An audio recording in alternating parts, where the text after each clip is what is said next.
Olá, aqui é o Alcione Giacometti e eu quero trazer mais uma reflexão para você hoje, aqui na belíssima Curitiba, nessa típica tarde de inverno, com esse cenário maravilhoso aqui atrás de mim, num dos mais belos parques da capital ecológica do Brasil.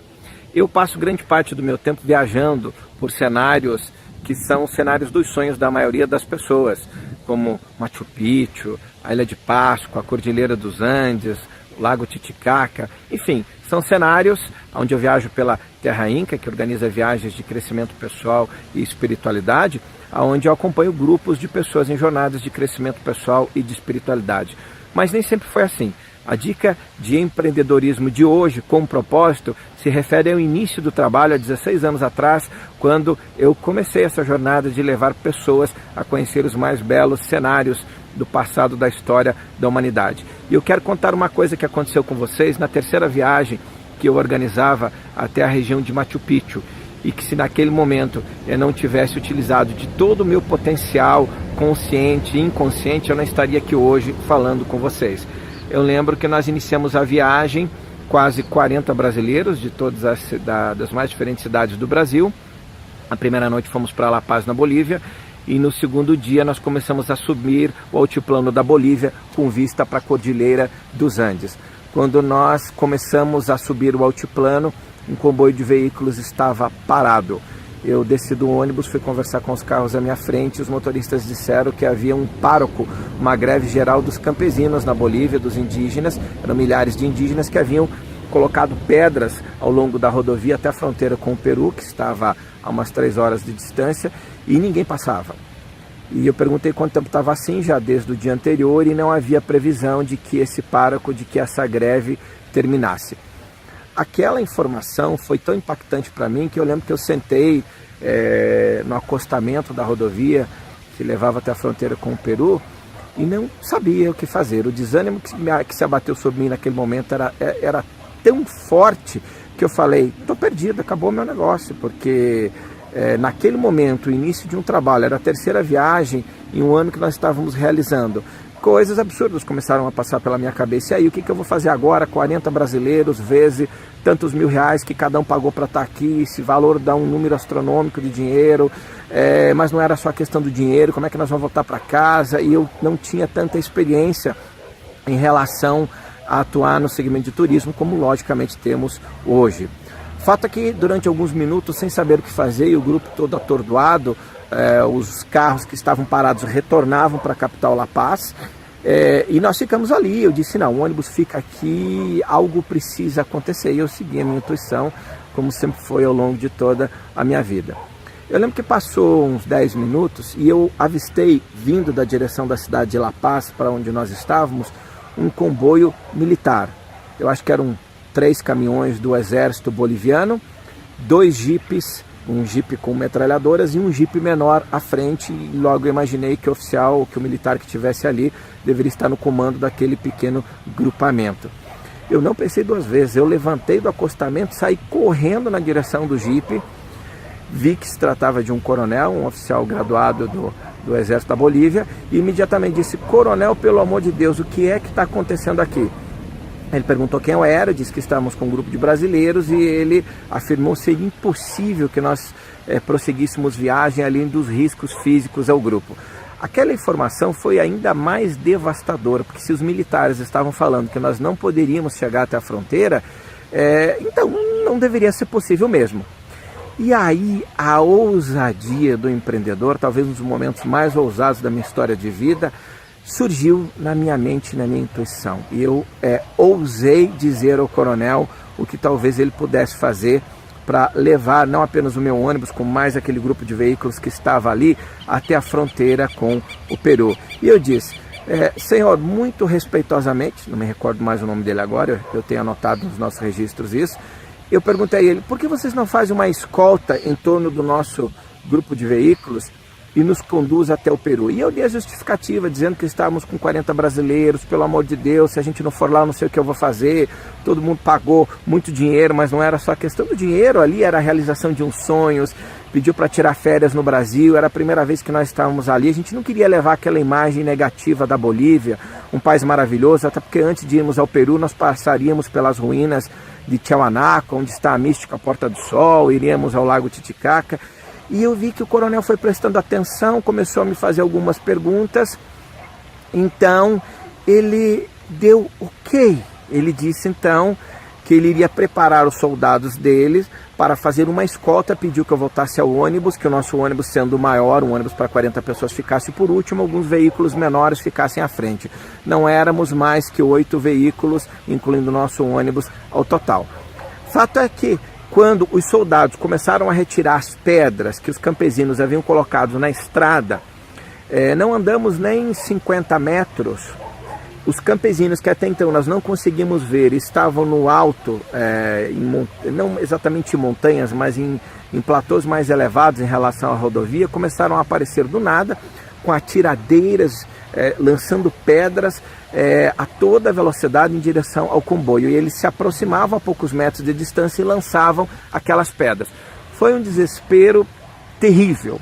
Os veículos da frente tiveram vidros estilhaçados pelas pedras. O motorista do nosso ônibus imediatamente, no ato de desespero, fez a volta com o ônibus. Eu lembro que ele jogou a traseira do ônibus quase para uma barroca que tinha. As mulheres dentro do comboio ficaram todas muito apavoradas, e lógico, eu também. Daqui a pouco foi bombas de gás lacrimogêneo, tiros. Os soldados tiveram que dispersar do cordão de isolamento para revidar os campesinos.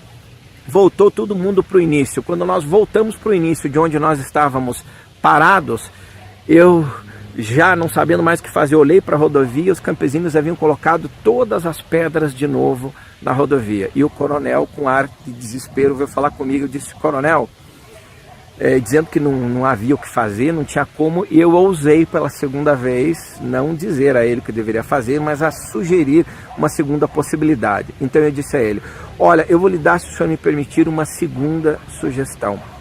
Deixa que eu vou reunir mais algumas pessoas do comboio de veículos e nós iremos tirar as pedras da rodovia e jogar para o acostamento.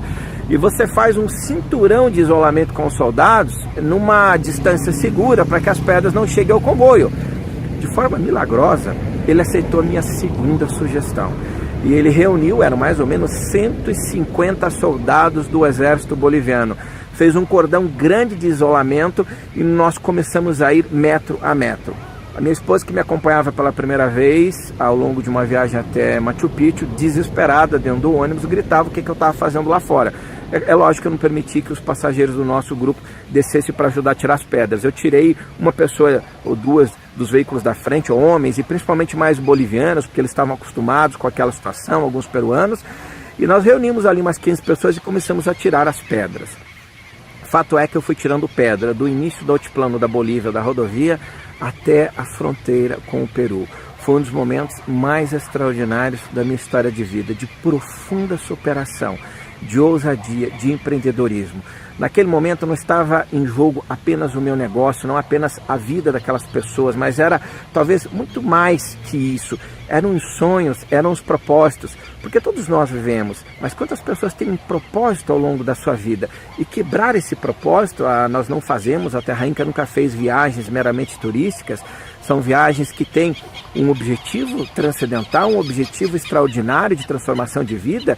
Então essas pessoas tinham esse objetivo e eu não queria que elas se frustrassem. É claro que o coronel com 150 soldados, naquela época, eu imaginei que pudesse trazer segurança ao nosso grupo. Bom, eu sei que nós tivemos um momento onde nós passamos sobre uma ponte, onde os soldados não tinham exatamente como fazer um grande cordão de isolamento devido à dificuldade sobre a ponte, e os campesinos chegaram forte, lançando muitas pedras. Eram centenas e se transformaram em milhares depois. Virou quase que uma praça de guerra. O comboio foi progredindo metro a metro até o fim da tarde. Nós passamos das 8 da manhã até as 6 horas da tarde, eu nesse caso, retirando pedras da rodovia. E eu lembro que perto dessa ponte houve um momento de desespero, porque o exército e os soldados não conseguiam progredir, eram muitas bombas de gás lacrimogêneo, 30 a 40 soldados de um lado, 30 a 40 mais à frente, 30 a 40 do outro lado. Quando nós passávamos, um detalhe interessante, que você olhava, o nosso ônibus era o último, poucos metros atrás, a rodovia já estava toda tomada de pedras novamente. O cenário era indescritível, daquelas coisas que a gente vê em filme. Nesse momento sobre a ponte, eu lembro que eu sentei muito exausto, com mais 2 ou 3 amigos bolivianos que eu conhecia ao longo do dia, e alguns campesinos jogando pedras na nossa direção. As pedras não chegavam e os amigos bolivianos disseram: não aguento mais esses campesinos, e começaram a pegar pedras e a jogar na direção deles também. E aí, lógico, o perigo, naquele momento de desespero, eu também, sem saber o que fazer, me somei àqueles 3 bolivianos. 5 minutos depois eu estava no meio das montanhas, revidando com pedra para tudo quanto é lado. Não acertava eles, logicamente, mas não havia soldado suficiente para fazer um cordão tão grande de isolamento, mesmo sendo 150 soldados.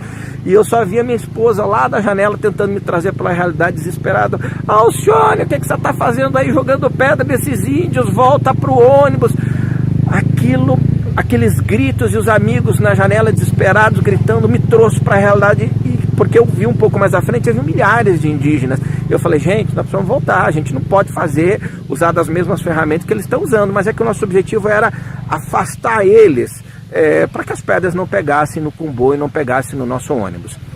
Essa história tem uma segunda parte tão ou mais extraordinária que essa primeira, que eu vou contar amanhã para vocês. Mas a grande reflexão que eu quero fazer aqui é: quantas vezes na vida, diante do primeiro obstáculo, diante de um medo inicial, você desiste de realizar os seus sonhos, você desiste do seu negócio, você desiste do seu empreendimento? Você imagina que 150 soldados no meio do altiplano da Bolívia, no meio da Cordilheira dos Andes, que um vento que batia de forma muito forte, ainda assim a gente conseguiu progredir. É claro que nós passamos por riscos de vida ali, mas o grupo tinha um propósito. Se a gente não tivesse chegado até a fronteira com o Peru, o que é que teria acontecido com aquelas pessoas? Essas reflexões iam passando pela minha cabeça ao longo, enquanto os soldados iam empurrando o comboio, e eu ia refletindo: nós precisamos chegar, eu tenho um propósito, eu tenho um objetivo de vida. Se chegar algum momento em que eu acho que vai se transformar insustentável, é claro, entre nós morremos todos ali no meio do altiplano, a gente volta para o Brasil, os passageiros também vão ter que entender, mas não desista jamais. Eu tenho dito às pessoas: se conecte às forças poderosas que governam os reinos da criação. Você pode plugar sua tomadinha de luz naquelas forças que te fazem desistir porque é difícil, o país está em crise, o cenário político é terrível, a inflação está lá em cima. Gente, inflação, nós trabalhamos com o mercado de dólar, o dólar às vezes dispara. Nós nunca deixamos de fechar um grupo de viagem ao longo desses 16 anos com o dólar lá embaixo ou lá em cima, porque a gente está concentrado e está conectado no nosso trabalho.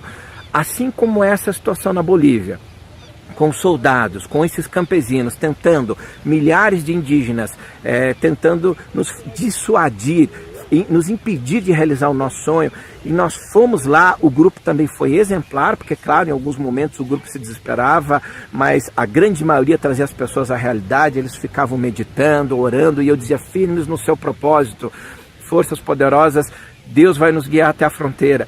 E isso aconteceu. Agora, eu quero que você reflita uma coisa importante. Às vezes você empreende, você é ousado, você não desiste e vai. Mas lá na frente você precisa estar preparado, porque algumas armadilhas irão surgir. E quando o coronel, a 1h30 de distância da fronteira com o Peru, com 150 soldados exaustos de dar tiro, lançar bomba de gás lacrimogênio, pararam e nos disseram: Alcione, o comando do quartel peruano nos indica que não há mais indígenas e campesinos da onde vocês estão até a fronteira com o Peru. Preste bem atenção nas armadilhas da vida. Então basta vocês pegarem, seguirem direto, que em 30 minutos vocês estarão na fronteira e o batalhão do exército peruano vai estar esperando por vocês. O que é que nós fizemos? A gente resolveu fazer compras. E aí, quase que o nosso propósito foi para o espaço. Eu vou contar para vocês amanhã a segunda parte dessa história.